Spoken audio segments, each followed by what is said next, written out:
encierra la metafísica o qué encierra la fenomenología, ¿no? Muy bien. Ahora voy a esbozar algunos puntos centrales acerca de su pensamiento. Siguiente, hermano.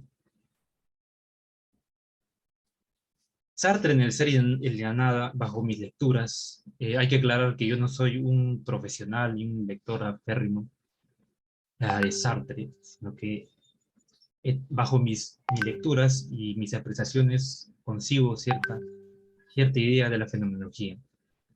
Bueno, su filosofía, y en el ser y la nada, Sartre nos dice que hay dos grandes corrientes, ¿no? O más bien lo entiendo como, por una parte existe un Sartre fenomenólogo, que aparece en el comienzo, en los primeros capítulos de Ser y la Nada, y por otra parte, finalizando ya, en tanto temas como la mala fe, la identidad, el amor, aparece un Sartre existencialista.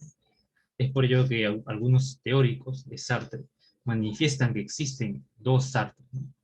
O eso es lo que quiere dar a notar su obra magna, ¿no? El ser y la nada. Bueno, siguiente, por favor, París. Ahora bien, como mencioné, existen dos corrientes filosóficas en el pensamiento, ¿no?, de Sartre. Él empieza el ser y la nada haciendo una pequeña crítica a las filosofías clásicas, ¿no?, o más que todo las filosofías de Descartes, criticando a ese conocido cogito ergo sum, ¿no?, ese yo pienso. Recordemos que la fenomenología, y yéndonos en relación con las clases pasadas, decíamos que la fenomenología, bajo la concepción sartreana, eh, es replantear el mismo proyecto de la filosofía, es decir, la crítica que hace Sartre y lo que muy arduamente señala que desde Grecia tomó un mal camino, es decir, la filosofía siempre respondió o pretendió, digamos, responder a la pregunta del qué es, ¿no? Por ejemplo, alguien me puede señalar y invito a decir qué es la justicia, o en última instancia, qué es el hombre. Les dejo con esa pregunta. ¿Qué es la justicia y qué es el hombre, ¿no? Y, bueno, me avisan o levantan la mano si quieren, escriben en el chat si quieren dir sus comentarios, sus apreciaciones acerca de lo que es, ¿no? Ya que Sartre en ese sentido es muy explicativo y a pesar de que hay ciertas contradicciones con su obra, siempre hace reflexiones geniales, ¿no?, a pesar de la controversial, digamos, postura que tiene acerca de la libertad absoluta. Eso lo veremos en breve. Daniel, Muy bien, disculpa, alguien. yo sé Sí. quiere participar. Este, Ah, Creo que también hay yo un sé. tema con Sí. el sonido de tu Adelante, yo WhatsApp, sé. el sonido de tu WhatsApp, Daniel. Ah, Sí, adelante, Joseph, participa, por favor. Hola, ¿qué tal? ¿Qué tal? Bueno, intentar responder al concepto de justicia, creo que hay que tener muy en cuenta, ¿no?, de que la justicia es un concepto creado por el hombre, así que debido a de que tenemos una moral, ¿no?, definiendo de qué es lo bueno y lo malo, a partir de ese punto ponemos lo que es justo, ¿no?, a partir de ciertas leyes y tal, pero creo que lo más importante es aquello de que la justicia, tanto como otros conceptos, es igual una idealización del hombre, pero que tiene obviamente un valor muy cardinal en nuestra sociedad. Y con respecto al hombre, esa pregunta sí está muy pesada, ¿no? Porque, bueno, pues, ¿no? Solamente entiendo de que es un primate evolucionado, que es consciente o que puede desarrollar esa conciencia. Y que, bueno, ahí estamos, ¿no? A ver hasta dónde llegamos. Y gracias. Gracias a ti, Joseph, por la participación.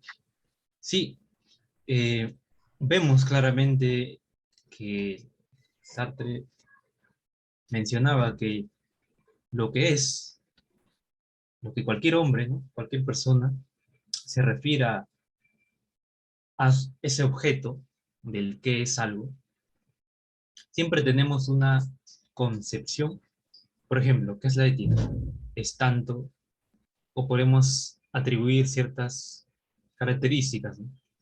De lo que nos parece. Es por ello que a lo mucho se podrá entrever qué son las cosas, o mejor dicho, lo que es justo para mí es en tanto como yo concibo, o como la inteligencia humana concibe lo que algo es, ¿no? Un objeto puede ser, ya hemos mencionado, la justicia, el hombre. Yo puedo definir o referirme al hombre, perdón, en tanto que una concepción propia mía, ¿no? Pero no nos referimos a lo que es, ¿no? Esa posición que tiene Sartre es muy central, ya que lo que menciona que la primera pregunta que hace la filosofía al preguntarse qué es algo o qué es de algo de un objeto, estaba cometiendo un grave error, ¿no? En la posición sartreana. Y lo que señala es que la verdadera pregunta que hace la fenomenología es cómo las cosas aparecen. No es en tanto que es, sino cómo aparecen en la realidad humana. Y que esto lo voy a explicar muy, muy profundamente en las 4 categorías del ser. Entonces, Husserl mencionaba que existen, o se preguntaba, mejor dicho, cuáles son los fundamentos de esta manifestación que refiere Sartre, de los fenómenos como tal. La filosofía cometió un error al preguntarse qué es, pero la verdadera pregunta, como reitero, es ¿cuál es el aparecer de ese objeto? Más adelante vamos a explicar muy claramente acerca de esa noción.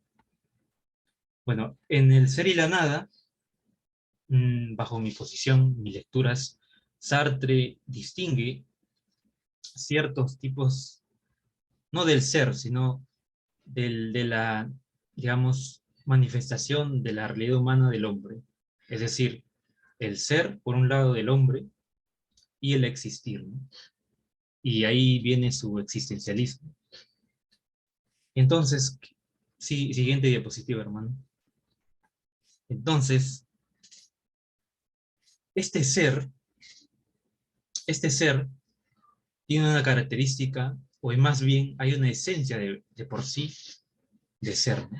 Una mesa, por ejemplo, y más adelante vamos a explicar, tiene una forma de ser. No puede ser otra cosa que ser mesa. Es distinto a una existencia, en tanto que el existir humano no puede elegir ser mesa. Una mesa no puede ser otra cosa, no tiene otra posibilidad de ser mesa. Y ese es un punto central en Sartre, y que claramente en sus categorías ontológicas va a describir muy claramente, ¿no? Y así, digamos que el ser es lo que puede ser descrito con cierta esencia, ¿no? En comparación del existir humano. Ahora, lo que existe, lo que acontece al hombre en su existencia, es lo que aparece dentro de cierto mundo. Es un ser en el mundo, ¿no? Y esto ha sido influenciado por Heidegger a Sartre, ¿no? O Sartre ha sido influenciado por Heidegger. Y hay 2 preguntas que Sartre formula, ¿no?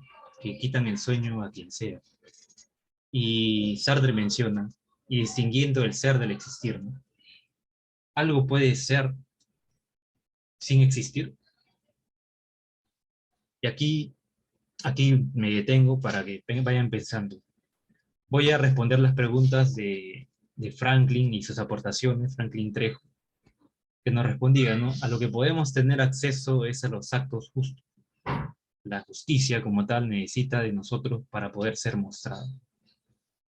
es totalmente de acuerdo, ¿no? Hay una noción de lo justo, hay un acto justo que nosotros tomamos, ¿no? Con nuestro juicio de valor podemos definir actos justos. Es por ello que podemos acercarnos no al ser de la justicia, sino en tanto que, ¿qué es la justicia? ¿No? Alejándonos un poco de la visión sartreana, ¿no?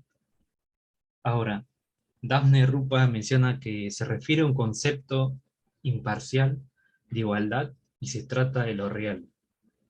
Muy bien, aquí hay un claro ejemplo de que las nociones de posibilidad, en tanto, digamos, la conciencia tiene para apropiarse del objeto de fenómeno de estudio. Por ejemplo, yo quiero investigar qué es la justicia. Puedo acercarme definiendo mi objeto de estudio. Pero esta es una pregunta que en las filosofías clásicas, desde la Grecia antigua, se hacían para aproximarnos a lo real, ¿no? Ahora, retomando las preguntas que mencioné antes, ¿algo puede ser sin existir? O más bien, ¿algo puede existir sin ser? Para mí estas preguntas son demasiado difíciles, ¿no? Ya que algo en verdad puede ser sin existir. ¿Alguien quiere comentar algo?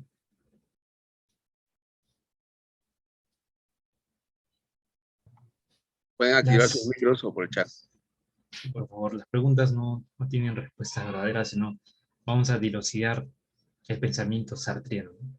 Esto no es lo último, digamos, ¿no? Solo vamos a explicar, a aproximarnos por una concepción desde el enfoque fenomenológico existencial.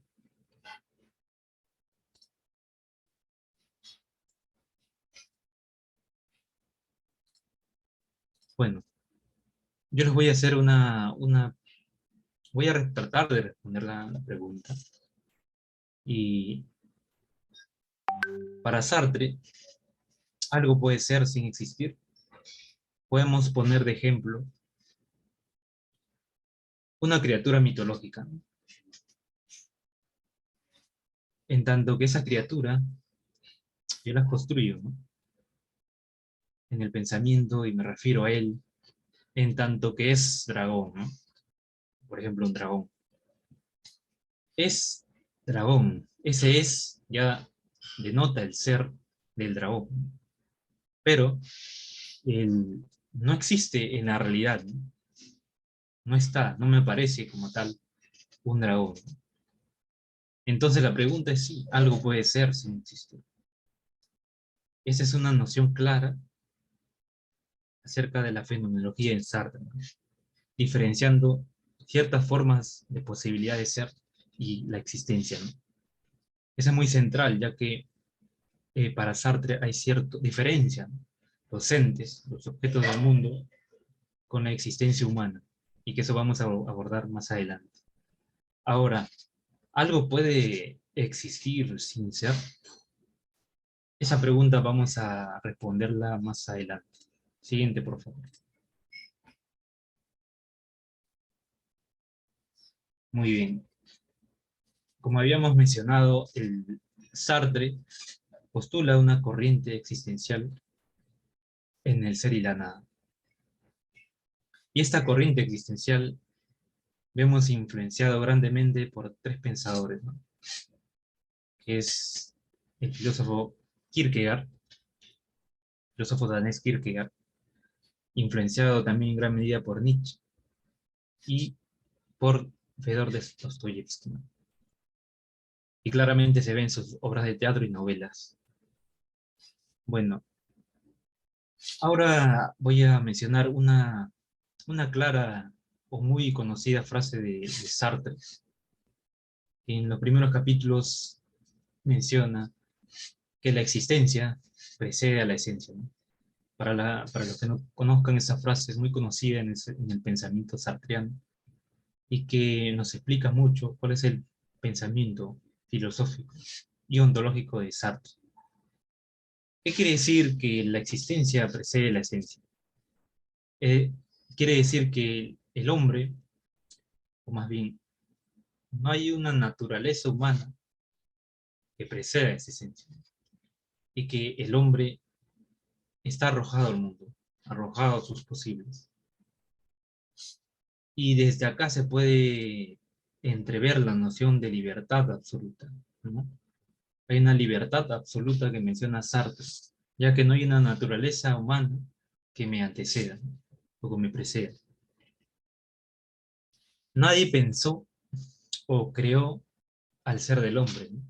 No hay un Dios creador en tanto que me otorgue una naturaleza humana para existir. Solamente soy arrojado en el mundo y y la posición que tiene el hombre en el mundo va dándose, va formándose, ¿no? Tanto en las decisiones que tome y las vicisitudes de la vida, ¿no? Bueno, en contraposición existe una postura contraria, ¿no? Irreconciliable, que es la esencia precede a la esencia, cosa que es contraria a lo que manifiesta Sartre, ya que bajo esta postura o noción hay algo en mí que me precede, ya sea, puede ser la cultura, un dios, y claramente estoy determinado antes de existir, ¿no? Hay un dios que me otorga una naturaleza humana, y en esa naturaleza humana busco una causa en mi existencia. A diferencia de que no existe una naturaleza humana y que yo puedo buscar un sentido, ¿no? Esa relación de la causa y el sentido, vamos a hablarlo más adelante, ya que es interesante cómo, cómo se entrecruzan, ¿no? Bueno, siguiente, por favor. Como mencioné, Sartre distingue el ser del existir, ¿no? Eso está claro. O tienen algunas preguntas hasta aquí, y si no ha quedado claro, pueden escribir en el chat, por favor. ¿Cuál es la visión de Sartre? ¿Cuál es, digamos, los momentos de Sartre? El Sartre fenomenólogo, el Sartre existencial. Si tienen alguna duda, no tengan reparo en hablar o escribirlo en el chat. Bueno, ahora voy a referirme a los, como expliqué antes, a los 4 modos que tiene el hombre, o 4 modos ontológicos que tiene el hombre de ser. Esto es ontología, digamos, pura, y voy a tratar en lo posible de hacerlo más claro, ¿no? Para Sartre, en Sartre, digamos, existen categorías filosóficas que se va a servir del idioma francés para acercarse al fenómeno, digamos, de ser, ¿no? Tanto el fenómeno de ser como el ser del fenómeno. Eso es un poco complicado, pero vamos a tratar de explicarlo. Como dije, Sartre se sirve de ciertas categorías filosóficas para determinar 4 conceptos fundamentales diferentes, ¿no?, de la existencia. Para Sartre, el hombre, o más bien el ser, vamos a distinguir el ser de la existencia, y acá tenemos la primera categoría, que es el en sí, ¿no? Por favor, apaguen su micrófono, hay cierto retorno. Gracias. Bueno, como mencionaba, el en sí, digamos, es todo. Hermano, ¿puedes seguir la siguiente diapositiva? Es todo lo que no es el ser humano.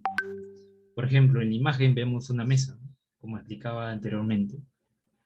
Esta mesa, el en sí de la mesa, como un ente, también puede ser un animal, ¿no?, o un lapicero, o cualquier objeto del mundo.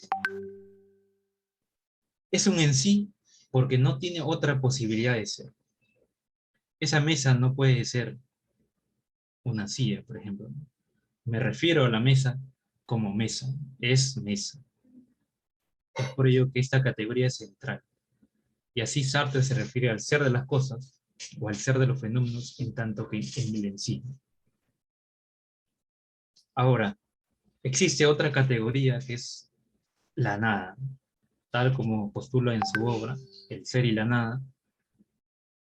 La nada es nada. Inclusive cuando me refiero a la nada como es nada, estoy dando una concepción de la nada.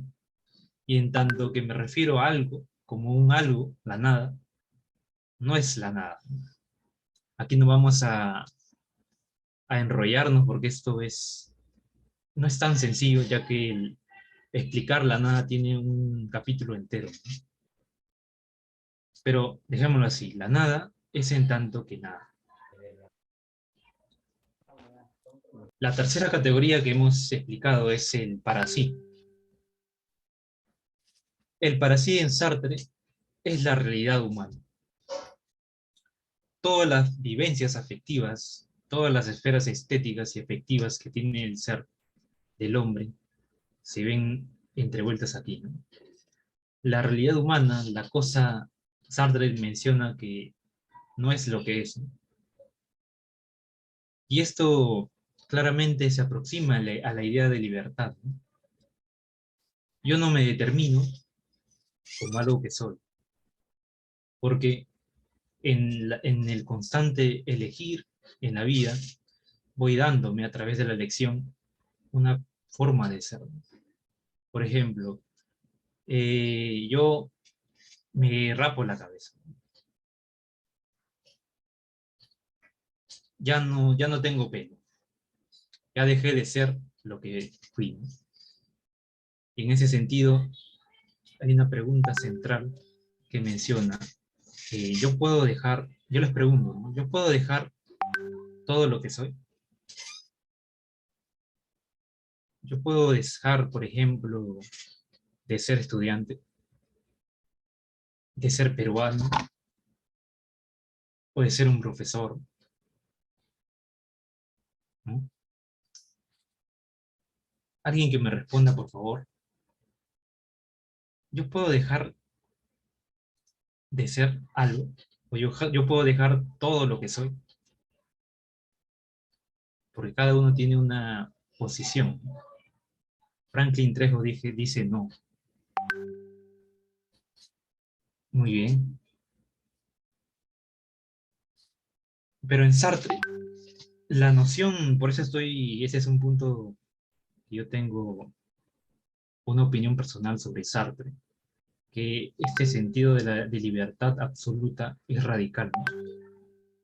Es radical porque yo no puedo ser, mi libertad no es absoluta en tanto que yo, por ejemplo, soy calvo y no puedo dejar de ser calvo, ¿no? Claro, esa es una visión, digamos, eh, contraria a la que propone Sartre, ¿no? Porque hay una esencia del ser humano, hay una naturaleza humana que nos dice qué es el hombre, ¿no? Porque en antropología se ve muy claro. Y bajo estas reflexiones se puede llegar a la idea de que, por ejemplo, nos referimos muchas veces a un acto o una persona que cometa un crimen, ¿no? Tendemos a referirnos a ella como qué animal, ¿no? Qué brutalidad. No hay una esencia determinada y es que también la naturaleza humana es transformable, ¿no? Es cambiable. Ese acto violento, con ese acto violento podemos dejar nuestra condición de ser humano. Y este es muy central en el pensamiento no solo de Sartre, sino en Heidegger. Entonces, retomando a Sartre, esa libertad absoluta no puede ser totalmente, ¿no? Uno no puede ser libre, porque hay ciertas condiciones o posiciones existenciales que nos impiden serlo. Y Sartre muy genialmente responde que no, Sí podemos serlo. Y acá explica que, puesto que todo lo que somos, todo lo que podemos rechazarlo, digamos, yo puedo dejar de ser estudiante, ¿no? O puedo dejar de ser docente, ¿no? O puedo dejar de ser peruano, me voy a otro país. O puedo terminar, puedo dejar mi situación, ¿no? Y puedo irme, ¿no? Todo podemos rechazarlo en el suicidio. Cuando seguimos, digamos, cuando decidimos seguir viviendo con ciertas características de nuestra personalidad, escogemos. Y es por eso que podemos dejar de ser algo con el suicidio, ¿no? Ese es el punto extremo en el pensamiento de Sartre. Y ese es el punto álgido, ¿no? O sea, podemos incluso elegir dejar de ser, ¿no? Ya no somos, porque ya no estoy triste, por ejemplo, porque me suicido, ¿no? Dejé de ser en tanto que triste. Ya no soy, eh, ya no soy calvo en tanto que finiquito mi vida, ¿no? Doy fin a mi vida y dejo de ser calvo.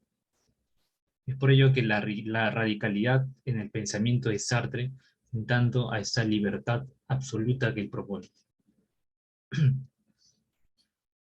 Siguiente, por favor.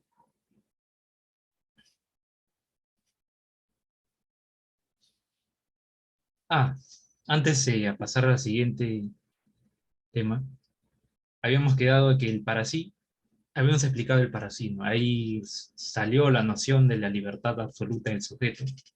Y faltaba una cuarta categoría filosófica que Sartre propone en el ser y la nada, que es el ser para el otro. Sartre muy claramente menciona que el ser, en tanto que soy, lo es en tanto existe una mirada del otro. Soy en tanto que hay una visión, ya objetiva o no, del otro, sobre mi existencia. Ya más adelante, Sartre va a esbozar en el capítulo de autenticidad y mala fe y la mirada, esta noción de ser para el otro. Siguiente, por favor.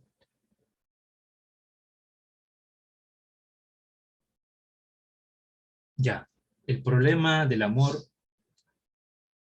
En Sartre, digamos que, digamos, en toda la filosofía, no ha habido una verdadera pregunta del amor. Digamos que lo que propone Heidegger, que es el olvido del ser, no es un tanto cierto, ¿no? Ya que lo que realmente se ha olvidado es la pregunta del amor.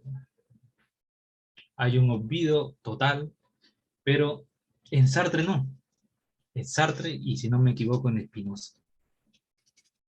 Todos los clásicos se han olvidado de la pregunta del amor, el amor como problema, ¿no? Y más se han centrado en el ser. Ahora, habíamos señalado una pregunta acerca, una pregunta de que algo puede existir sin ser. ¿Cómo algo puede existir sin ser? ¿Alguien tiene una noción, algo, una visión, una concepción? ¿Podemos existir sin ser? ¿O algo puede existir sin ser? ¿Alguien quiere participar, por favor? Esta pregunta es muy complicada, ¿no? Vamos, chicos. Si quieren, respondan con un no y un sí. Existir, Joseph nos dice existir sin ser observado. Pero digamos, esa relación de un ente, de una existencia, sin observado todavía hay una condición de existencia, a pesar de que no haya un sujeto que observe, ¿no? Todavía está una presencia ahí, aunque exista una ausencia de parte del otro. Camilo Sánchez menciona que el amor es un vínculo aceptado por todos. Bueno, claramente el amor es una respuesta a la pregunta. Muy claramente existe un vínculo entre los otros y que, respondiendo a la pregunta, ¿algo puede existir sin ser? Y la respuesta, digamos que sería el amor, ¿no? Lo tomo como ejemplo, ya que para, para amar o en el amor, mmm, no es necesario en Sartre que exista un ser amado. O más bien, Sartre propone que hay cosas que no necesitan ser o les es indiferente que sean, como por ejemplo el amor. Un ser amado, por ejemplo, no necesita de ser para ser en tanto amado. Y un ejemplo concreto es que yo ame a un ser querido que falleció. Yo lo amo, pero ya no es.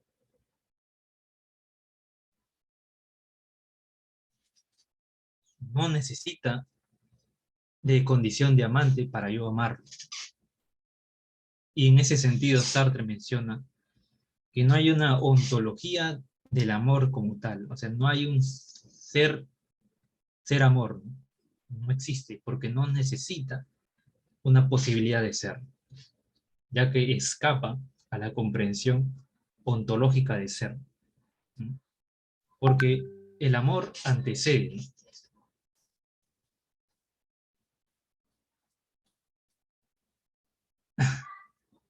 Entonces comenta, me rompe el cráneo tu pregunta. Sí, a mí también me rompe el cráneo. A veces leer a Sartre. Ya. Ahora, Sartre, Sartre se hace una pregunta fundamental y se pregunta, ¿no? ¿Cómo se manifiesta el amor en el mundo? Porque aquí hay que tener claro que el amor no hay que concebirlo como problema. El amor no es en tanto problematicidad o un problema matemático, digamos, ¿no? Un problema de cualquier índole. El problema o el amor acontece en nuestra existencia, está en todos lados y no necesariamente necesita ser para expresar el amor. Y lo vemos muy claramente cuando tú, digamos, esperas a un hijo que está en gestación. Todavía no es, pero tú ya tienes un amor hacia él. Y ese es uno de los problemas que Sartre identifica en su obra. Siguiente, por favor. Ya. Eh, Siguiendo la temática de la obra sartriana, Sartre pone a colación cierta forma de estar en el mundo, como es la mala fe, ¿no? Y la identidad. Eh, Voy a referirme primero a la identidad y es un poco profundo, ya que la identidad para Sartre deviene en un ser pre-reflexivo. Y aquí hagamos un ejercicio más o menos claro. No sé si puedan tomarse el tiempo, 2, 3 minutos, de escribir algo en una hoja o en un cuaderno. Escriban algo. No importa el contenido, solo escriban. Y vamos a retomar la sesión en 2 minutos. Adelante, por favor.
Daniel, ¿es que anoten lo que se les venga a la mente o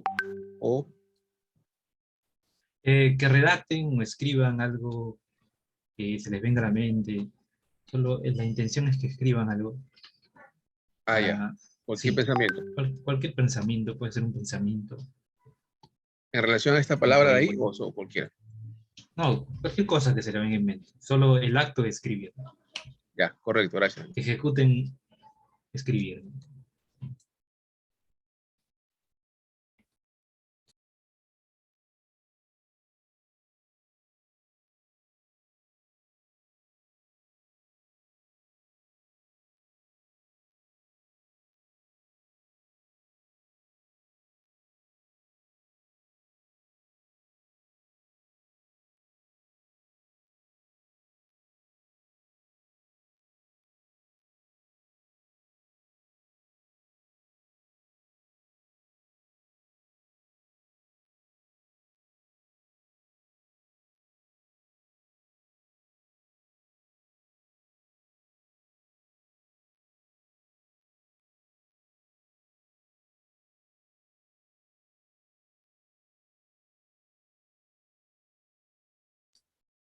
Bueno, creo que es suficiente eh, este pequeño ejercicio.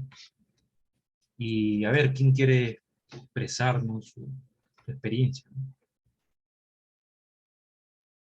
Qué han sentido? ¿Qué han, o qué han escrito? Si es que se puede. Algún voluntario, por favor, que quiera compartir la experiencia.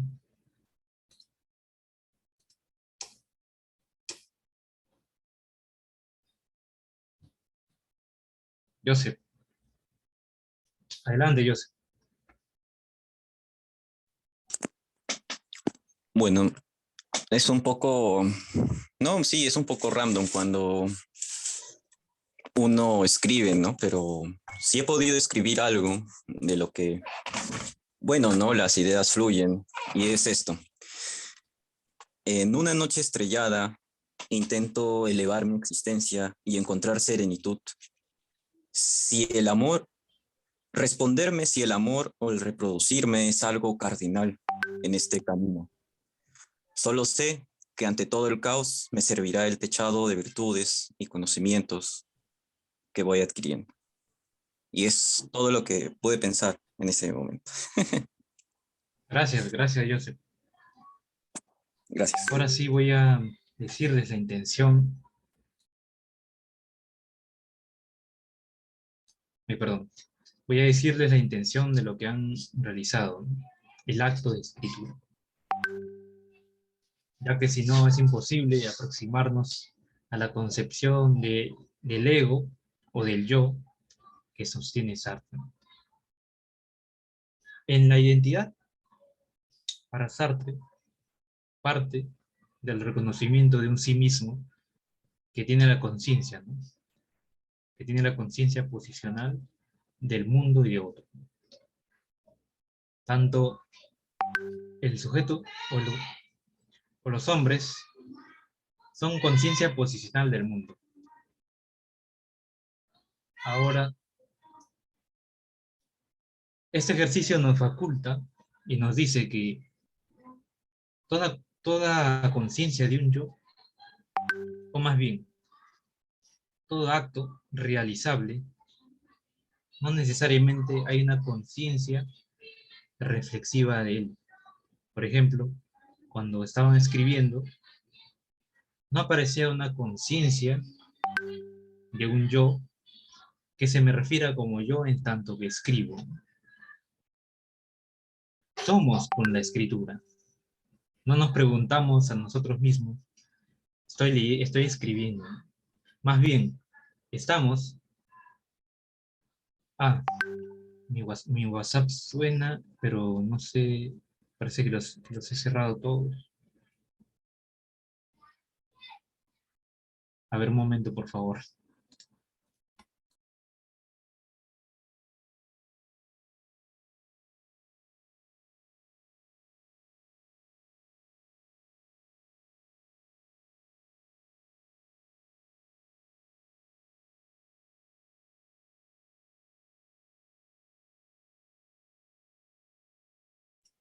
Ya, ahora sí, espero que no se escuche. Pero qué raro porque lo tengo apagado. A no ser que...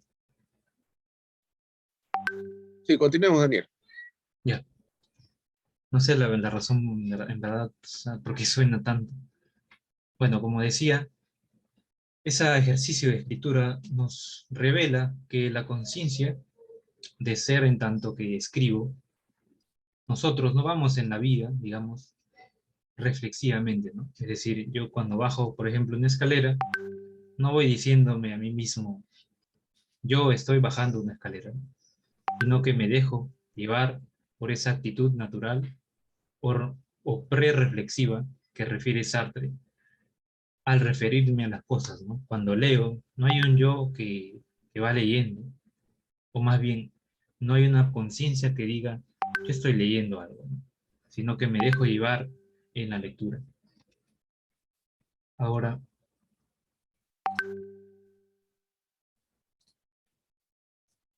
la mala fe, hay un capítulo entero en la obra de Sartre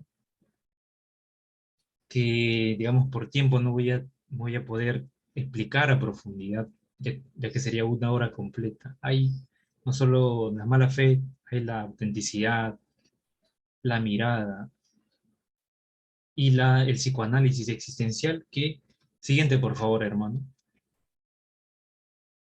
que claramente unas colegas, más bien autoras brasileras, hablan acerca de y proponen más bien una clínica sartreana. Lamentablemente este libro está en portugués y no existe una traducción al español. Pero lo que quiero o lo que pretendemos como círculo de estudio es dar a entrever que la filosofía de Sartre no solo se limita a explicar, digamos, a ciertas, digamos, fundamentos, tanto ontológicos o existenciales del hombre, ¿no? Sino que en la clínica psicológica existe mucho bagaje y muchas investigaciones al respecto. Daniela Ribeiro Schneider propone una psicología clínica, una, sí, psicología clínica en Sartre, y que voy a adjuntar el libro para los que gusten, profundicen, ¿no? Porque explicar un libro entero nos tomaría 2 horas más, ¿no? Ya que son como 300, 400 páginas. Siguiente, por favor.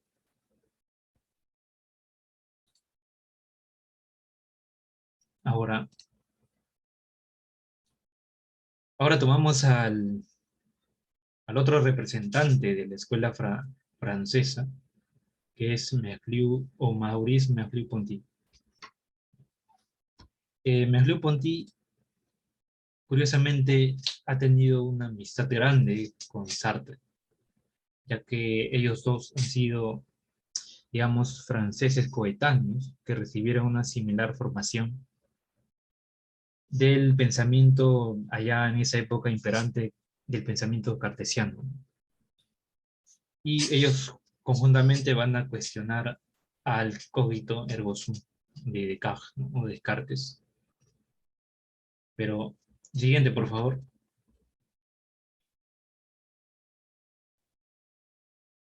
Muy bien. Hablar de Merleau-Ponty es necesariamente hablar de su obra magna, ¿no? Fenomenología de la percepción.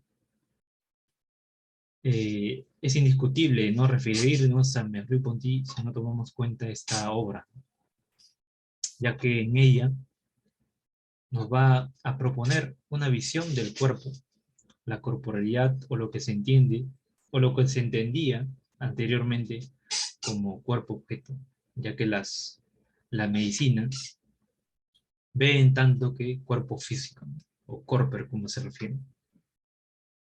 Lo que propone Merleau-Ponty es ver el horizonte de nuestra experiencia en tanto que cuerpo vivido, ¿no? O lo que él refiere como corporalidad vivida. El sujeto, el ser en el mundo, tiene dos formas o más bien la corporalidad, se apropie de los fenómenos en tanto que posición, ¿no?, o aprehensión de los entes y espacio. El cuerpo objeto no es en tanto que se reduce la experiencia del hombre, o más bien hay una reducción del cuerpo objeto que hace la clínica, ¿no?, al referirnos en tanto a cuestiones o características físicas del ente, ¿no?, como puede ser su talla, su peso. Lo que resalta Merleau-Ponty en esta obra es el amplio horizonte que tiene la experiencia vivida del hombre. Este cuerpo, digamos, para Merleau-Ponty, resulta en un horizonte de nuestra propia experiencia. Se trata, en palabras de él, como un cuerpo en situación. No hay digamos que no existe un cuerpo alejado, ¿no?, de la propia experiencia, porque está en situación. Y remitiéndonos a Sartre, es un cuerpo posicional, ¿no?, que está arrojado en el mundo y que necesariamente está en situación. El concepto de situación es muy central, no solo en el pensamiento tanto de Levinas como de Merleau-Ponty, pero más adelante vamos a hablar sobre ello. Bueno, Merleau-Ponty menciona que el cuerpo, o se refiere al cuerpo vivido como tal, como vehículo del ser en el mundo, a partir del cual, digamos, conectamos con un mundo definido. Nos confundimos con ciertos, digamos, proyectos y nos conectamos con ellos. Tengo conciencia del mundo por medio de mi cuerpo. Es mi corporalidad el que advierte mi posición y mi situación en el mundo. No pretendemos pensar de que nuestra conciencia está separada de un cuerpo, si no seríamos una conciencia trascendental andante, ¿no? Sin un cuerpo ya sería, digamos, un tanto absurdo. No hay una conciencia que esté en la inmanencia ni tampoco un cuerpo alejado de su propia vivencia. Es por ello que es muy central el pensamiento de Merleau-Ponty en tanto a la clínica o la psicopatología, ¿no?, ya que al referirnos en tanto que cuerpo vivido, hay una aproximación comprensiva de la enfermedad psíquica. Y eso se va a ver y voy a explicar, creo que en 2 clases sobre psicopatología. Y primeramente centrarnos en antropología fenomenológica. Y vamos a explicar a profundidad ciertas condiciones que tiene el sujeto, digamos, en la esfera de las vidas, en las amplias esferas de la vida, tanto afectivas, tanto estéticas, ¿no? Y vamos a dilucidar y aproximarnos a esta psicopatología comprensiva o psiquiatría comprensiva. Bueno, ahora, Merleau-Ponty sostiene, adelante, hermano, que ya no es posible separar una conciencia pura, es decir, no existe una conciencia que esté y apoyándose en la idea de Husserl, el pretender una conciencia pura, una conciencia fáctica del mundo y de la historia, ¿no?, ya que el cuerpo mismo está en el mundo. Es imposible que exista una conciencia pura alejada de su propia vivencia como manifestante. Ahora, en fenomenología de la percepción, Merleau-Ponty, al referirse y ser muy crítico con el pensamiento de Descartes, y sobre todo sobre el cogito ergo sum, el pienso luego existo, ¿no?, va a reformular esa noción que tiene el sujeto. Y va a decir el sum ergo cogito. No que siento, luego soy. Adelante, hermano.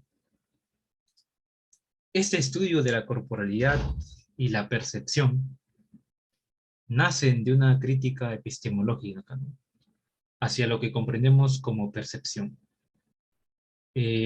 Ahora relacionándolo con Sartre, Sartre mencionaba que el ser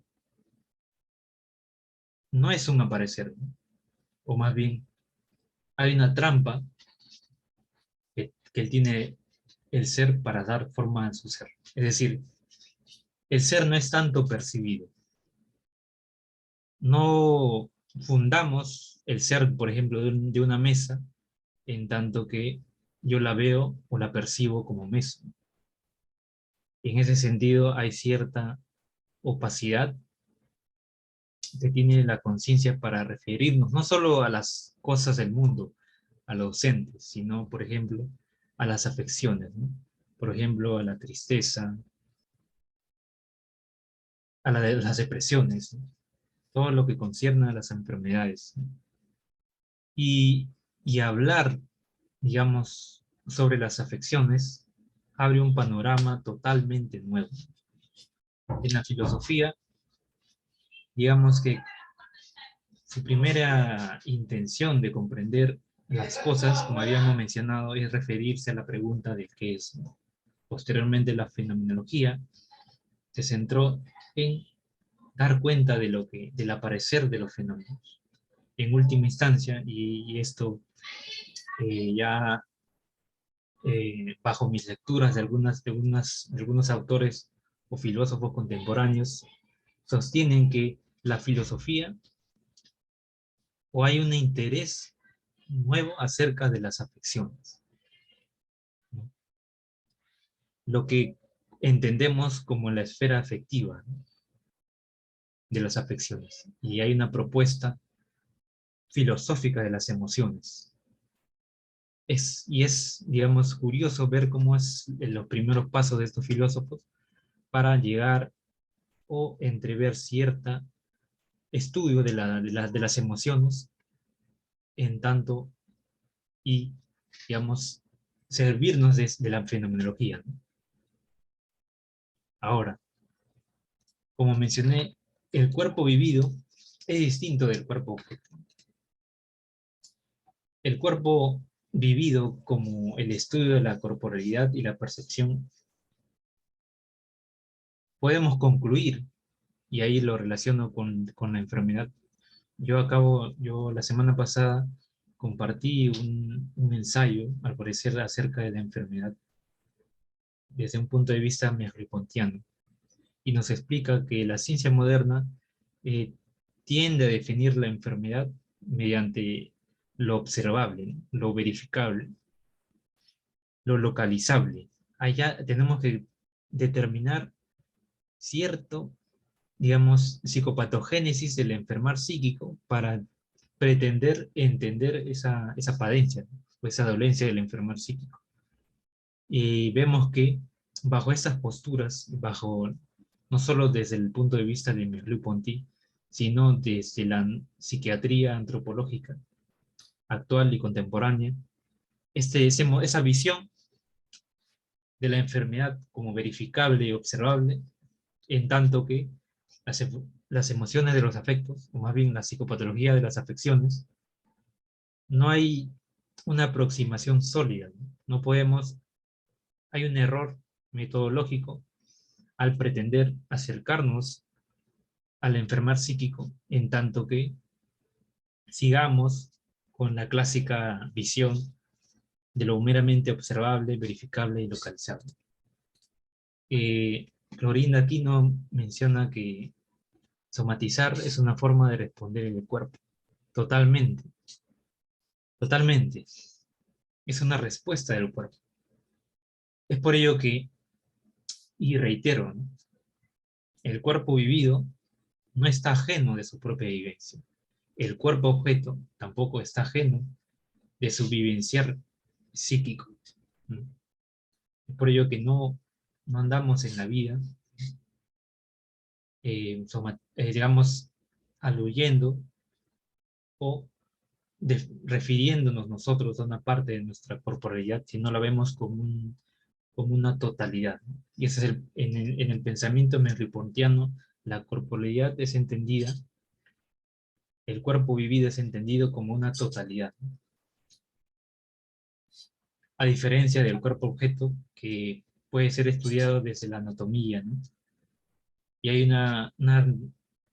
es radicalmente opuesto, ¿no? La visión del cuerpo objeto como tal y del cuerpo vivido.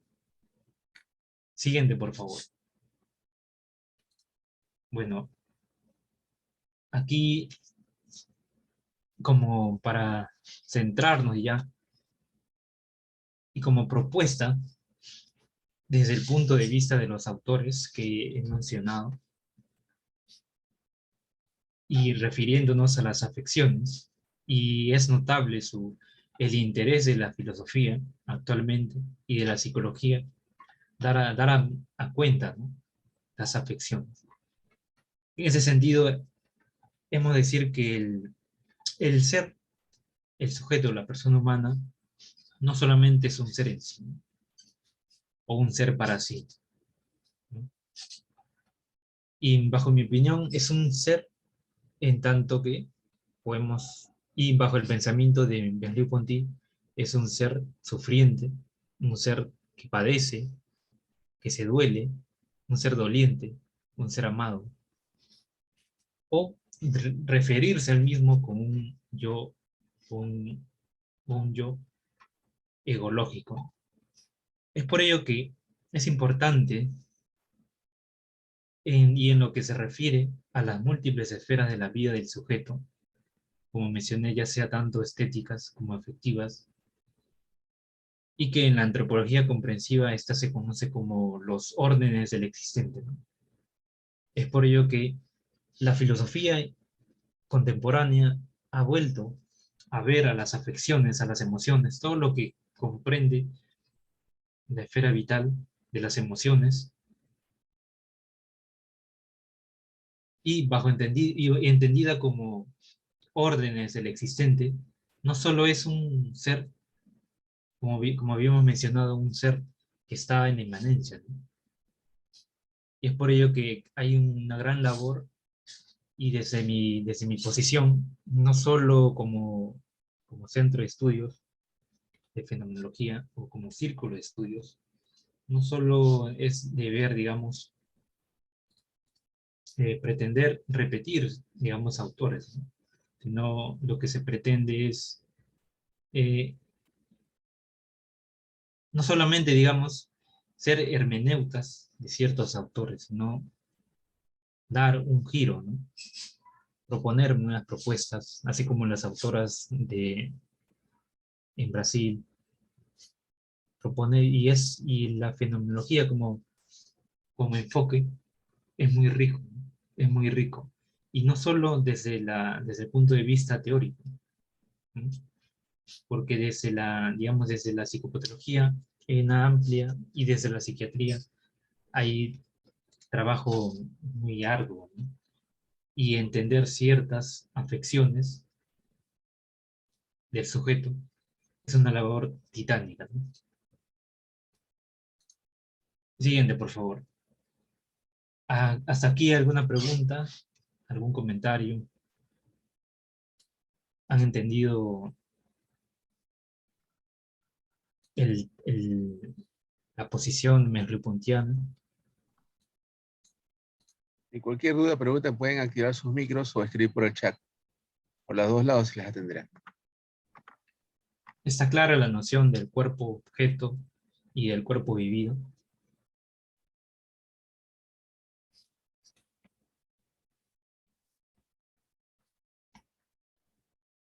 Sí, a mí me llama mucho la atención lo que yo estoy viendo ahora con pacientes que padecen enfermedades crónicas y que se da claramente un hecho de, me han dicho que su cuerpo es un cuerpo traidor, por ejemplo, porque no les ha permitido mantener un estilo, vamos a decirlo así, estilo de vida, pero un estilo de vida que los ha llevado a enfermarse de una enfermedad crónica, en particular la diabetes, y que esa situación, pues como que está limitando ya su tiempo de vida, y algunos reniegan de forma casi, casi ya no querer seguir viviendo. Y hoy aquí tenemos esto del cuerpo vivido, de que la gente está en contacto con su cuerpo, solamente cuando le responde, como hace ahorita, decía una colega, se somatiza, tiene un problema o les pasó algo y le achacan a ese momento el haberse enfermado, le dan esa situación y entonces dicen, mi cuerpo no lo resistió, mi cuerpo es un traidor. Interesante, Camilo.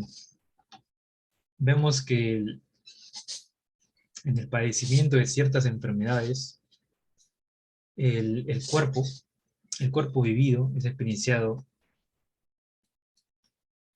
y hay una ruptura de esa experiencia vivida. Es decir, hay ciertas estructuras fundamentales, ya sea de seguridad y sostén, por ejemplo, en la psicosis, en las esquizofrenias, que el sujeto, hay una pérdida de esas estructuras existenciales, ¿no?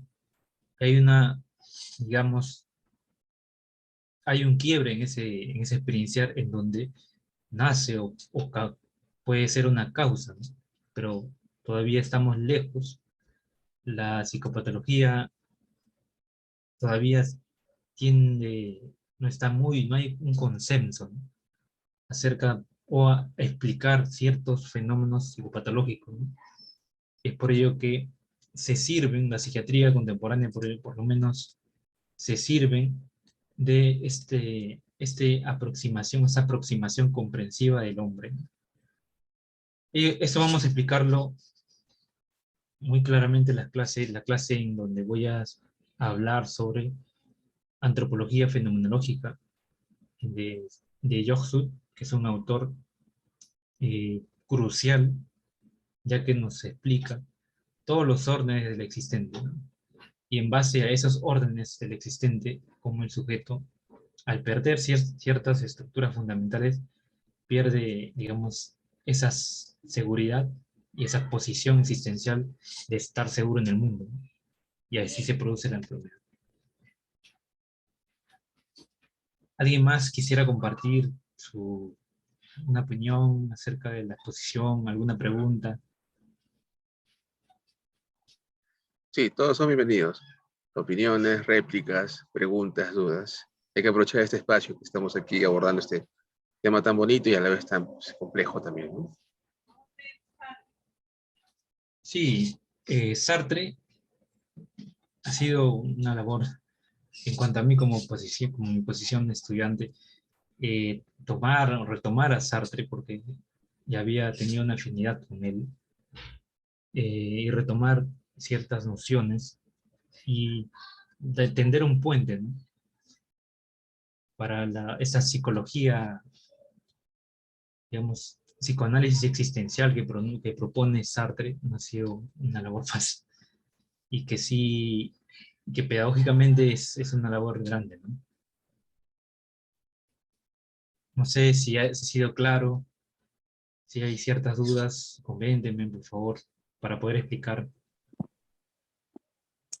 Hola, a mí, dentro de todo lo que se ha manifestado, me encantaría poder resaltar, que me podrías resaltar, qué es la nada, debido a de que no hubo un espacio, ¿no? Para decir un poco más de eso, ¿no? Porque no me quedó muy claro, ¿no? Cuando se le dice la nada es la nada, ¿no? Quizá en estos minutos puedas alumbrar un poco ese concepto. Gracias. Gracias, Dios. Sí, como había mencionado la nada, en el ser y la nada, eh, Sartre tiene un capítulo entero refiriéndose a la nada. Para Sartre, la nada adviene al mundo, en tanto que nada. Y eso es un poco complicado, ya que como Sartre menciona que no hay que, cuando nos referimos a esa nada como un algo, la perdemos. Es por ello que, y en la explicación de Sartre, él lo sustenta así, ¿no? La nada viene al mundo en tanto que es una nada en tanto que hace posible, o al elegir, o al escoger libremente, y ese es un pensamiento sartreano, hay una angustia de ser. Como mencioné, el para sí en Sartre es lo que no es, ya que, como hemos visto constantemente, Sartre menciona que el ser o el sujeto está eyectado en el mundo. Y hay una, como no contiene una naturaleza de por sí ya dada, tiene una libertad absoluta. Es por ello que la nada viene él en tanto que es posible, pero al elegir se va dando al ser. Y es algo más o menos contradictorio, porque al darse al ser, hay un momento en el que el ser, en esa, digamos, de estructura de la conciencia que propone Sartre, es una nada de ser en tanto que no elige, pero cuando va eligiendo, se va dando al ser, ¿no? A través de las elecciones responsables, como él menciona. Es por ello que bajo esa dinámica, claro, como menciona Rodrigo Bravo, el ser es lo que no es. El ser del hombre es lo que no es, porque no hay una esencia de lo que es, ¿no? Se va dando en su proyecto de vida a partir de las elecciones que él tome. Y Sartre explica curiosamente de que existen la angustia viene al hombre en tanto sus posibles, porque hay un abanico de posibilidades, ¿no? El hombre tiene que elegir entre el ser y no ser. Es decir, yo, por ejemplo, mañana voy a salir a un supermercado, o puedo no salir. Y en esa dinámica se va manejando, ¿no? Elijo, pero al elegir, no elijo lo otro. Es por ello que hay una angustia existencial de darme al ser, de darme el ser, al hacer elecciones. Creo que he sido un poco claro, porque la ontología sartreana es densa, es muy densa, pero como vemos, autoras brasileras han dado un puente, ¿no? Y han propuesto una clínica sartreana. Esa es la labor, por lo menos desde el enfoque fenomenológico existencial, ¿no? Ese es el aporte que podemos llegar a ver. No sé si he respondido a tu pregunta, Joseph. Bueno, este, aún no, aún todavía hay ciertas dudas, pero me ha gustado mucho esta último que has manifestado, la angustia viene al hombre, el hombre puede ser o no ser al elegir una cosa, ¿no? No se escoge la otra, es a pesar de parecer obvio, pues es muy complejo y, y me agrado. Gracias. Sí, desde la fenomenología, Sartre trata de explicar cómo la conciencia está en el mundo, ¿no? Pero tiene una labor, digamos, desde el existencialismo, retoma el existente, ¿no? Por un lado explica desde la fenomenología cómo el ser del hombre, cómo está en el mundo. Y necesariamente tiene que aproximarse a la ontología para explicar, ¿no? Y es por ello que ya el Sartre existencial, digamos, el Sartre existencial, con esos conocimientos o esa fuente teórica de la ontología, propone, propone ese proyecto, ¿no? Ese proyecto de ser. Y en Sartre no solamente la nada, hay temas muy, muy ricos de reflexionar, ya sea la mala fe, el amor. El amor en Sartre es paradójico y creo que me olvidé de explicar esta parte, ya que Sartre y las relaciones amorosas hay una visión radical, ¿no? Para Sartre, la objetivación o la mirada del otro es infiernizante, ¿no? como creo que esa frase lo dijo en su obra de teatro, su novela, Whistler, el infierno son nosotros, ¿no? Y lo que propone es que en tanto que uno ve, hay una mirada del otro, esa mirada objetiva, ¿no? Y en tanto que lo pone como objeto de su conocimiento, se pierde su ser, ¿no? Y es por ello que el amor en Sartre nunca es auténtico, ya que a través de esa mirada enfermizante se crea una necesidad de ser amado, ¿no? Una necesidad de una relación amado-amante. Y hemos visto que, curiosamente, el amor, por lo menos en Sartre, es ajena a una visión, o como él mismo en sus reflexiones postula de que no es necesario un ser para amar, porque como había mencionado que para yo amar a alguien, o ese amado que yo amo, no necesita estar o ser, ¿no? No en existencia, ¿no? Pero aún así amo. Es por ello que es curioso, ¿no? Y el amor, en teología por lo menos, va como tiene una naturaleza o un aparecer o un acontecer distinto a otros tipos de aparecer de los fenómenos, por ejemplo, de las afecciones, ¿no? De los sentimientos, de la tristeza, de las emociones. El amor es complejo, ya que, como hemos visto, no se necesita un ser, ¿no? Y bueno, ya no profundizo en eso porque nos vamos a... Y acá no paro 2 horas.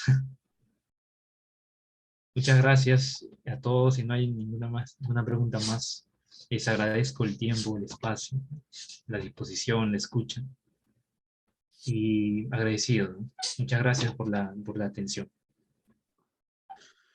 Muchas gracias, Daniel. Gracias también por la gran ponencia que nos ha dado el día de hoy, por hacer la clínica sartriana. Gracias por ilustrarnos también con tus conocimientos. Sé que no será la primera vez que estarás con nosotros. Vas a estar en otras clases también.